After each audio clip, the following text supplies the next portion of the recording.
Hi to you. I hope you've had a good week. This is the fourth video in the Self-Esteem Series.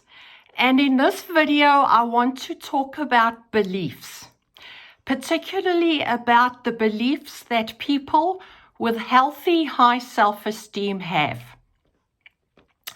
Now, beliefs are very important, extremely important. Beliefs are thoughts that we have that we are convinced are true. For the most part, our beliefs are opinions. So, for example, beliefs about yourself might be, I'm shy, or I'm not good at swimming, or I'm not good at studying. They are opinions, but we act as if they were facts. And because they are convictions, and because we believe they are truths, they influence how we feel and how we act. And because of that, they influence the results we get and the kind of life that we live. Now, typically when one looks at beliefs, one of the ways of looking at them has been to look at, in a category 1 is beliefs about myself. In a category 2, beliefs about myself in relation to other people. And in a category 3, beliefs about myself in relation to the world. And I'm going to, in this video, only talk about the self-esteem beliefs that relate to the self. And then in other videos, I will talk about self-esteem beliefs that relate to myself and others and myself in the world. Now, we know what the beliefs of high self-esteem people are. We know what high self-esteem is. We know what healthy self-esteem is. And so we know what sort of beliefs these people have. And in talking about the beliefs in this video on the beliefs about the self, in the first category, I'm going to talk about 3 core beliefs. The first belief of a person with healthy high self-esteem would go along the lines of, I have a right to be here, talking about the world. I am a person of value. I am worthwhile. I am as valuable as any other person here. Nobody is better than me or less than me, and I am not better or less than anyone else. Now, let's have a look at this belief. In many instances, this is actually enshrined in spirituality. It's enshrined in our law. And if you live in a multi-party democracy, that's also how it functions. So let's have a look, because fundamentally what this belief is, what it says is, nobody is better than me or less than me. Obviously, people differ in their knowledge, in the experience, in the skills they have. But at a fundamental human level, nobody's better than you and nobody's less than you. As human beings, we have equal value. Now, this is the case with our law. The law says you are all equal before the law. It doesn't say, okay, because you are the chairman of some big multinational, if you murder somebody, well, we'll let you off. Or if you are the person who cleans the streets, well, then you're going to get double punishment. Okay, now, of course, this doesn't take into account that money can buy you better legal representation. But fundamentally, the law says you are all equal. As human beings, we are equal in value and worth. Our voting system, we have a multi-party democracy, and it is exactly the same thing. We don't say to one person, oh, because you're so old, you can have 3 votes, and you're just young, so let's just give this person half a vote. Every single adult who can vote gets 1 vote. Everybody's vote counts equally, because as a human being, fundamentally, you are equal in value. Nobody is better than you or less than you. Of course, people have different skills. Of course, they have different knowledge. Of course, they have different experience. We are, however, talking at a fundamental human level. And somebody who has healthy and high self-esteem knows this. They will treat themselves as having equal value to everyone else. And they will treat other people as also having equal value to them. So think about that. Is that one of the beliefs you have? That I am equally worthwhile to everybody else? That nobody at a fundamental human level is better than me or less than me? The second belief that people with healthy, high self-esteem have is, my opinions, feelings, needs, and wants count. And I have a right to express them in an appropriate way. And in an appropriate way means to do so without harming a person or property. Now, a person with high and healthy self-esteem knows that they won't always get what they want. Nor are they know they're not necessarily entitled to have everything they want.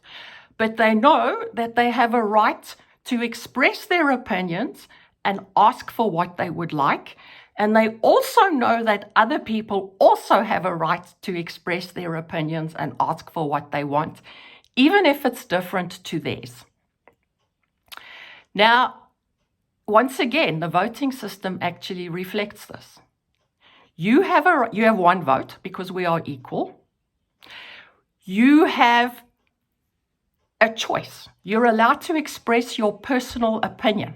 So you may vote for whomever you want to, and no one is allowed to force you or intimidate you or whatever it is into deciding what your opinion has to be. You are allowed to express your opinion. Obviously, at the end of the day, if there's a decision that has to be made, then there are various ways we may make that decision once people have expressed their opinions. So it may be that the majority opinion goes. Or if you're in a work environment, maybe the most experienced or the most senior person makes the decision. But at the end of the day, healthy, high self-esteem means recognizing I have a right to have my opinion and to express it in a respectful and decent way. And so do other people. I may not get everything that I want, but I'm certainly entitled to voice what I want to voice. Now, if you look at these first two beliefs, we have a lot of hierarchies in our society. And so sometimes people are not good at putting them into practice. I'm talking about, yes, these are enshrined in law, and yes, this is the way our political system works. But if you think about it, there are a lot of hierarchies. You have a hierarchy in your home. Your parents usually call the shots. Now, we hope that your parents are more wise and do know more than the children. But sometimes people forget. This does not make you more valuable or more worthwhile a human being than your child. The same thing applies to the work environment. The boss might be sitting there because they have more experience, they have better leadership qualities, whatever it has that has gotten them to the position of being the boss. They are not a better, more worthwhile person than you. People are all worthwhile and all have value.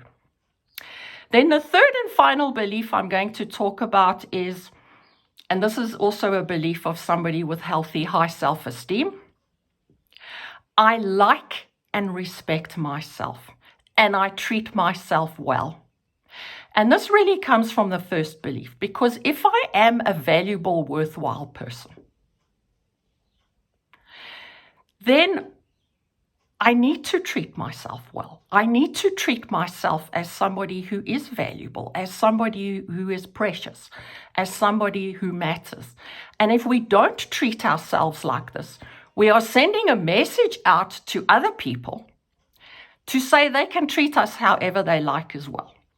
So those are the first three categories of beliefs of people with healthy, high self-esteem as they relate to themselves. I want you to think about them. Are those your beliefs? It's very easy to answer yes, but this is a very difficult question. When we hear them, we think, well, it's logical. I mean, this is rational. I must obviously believe that.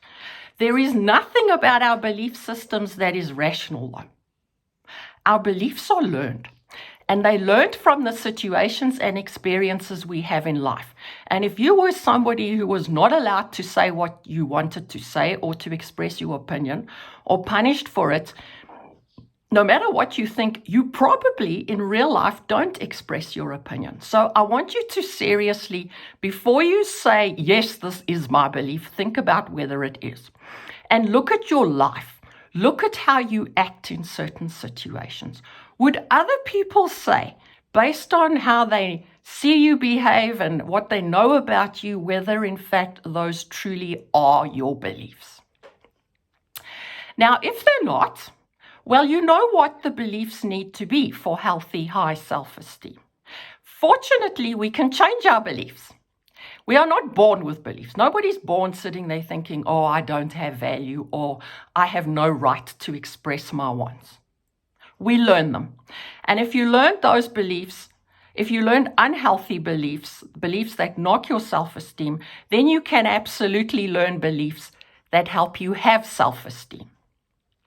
A belief is a neural circuit in your brain where a whole lot of neurons have fired together and wired together. And you can create another neural circuit and weaken the links between the old belief. What you have to do, though, in learning, and it is the principles of learning, is you have to, first of all, be very conscious and very aware of what you are thinking and of how you are acting. And you're going to tell yourself and ask yourself, am I truly acting as if this is what I believed? Is this truly my belief? And as you work and as you practice at thinking the better beliefs and acting in accordance with the better beliefs, so over time, they will also start becoming more automatic and more natural in the beliefs that you have. From my side, I hope you have a great week and take care.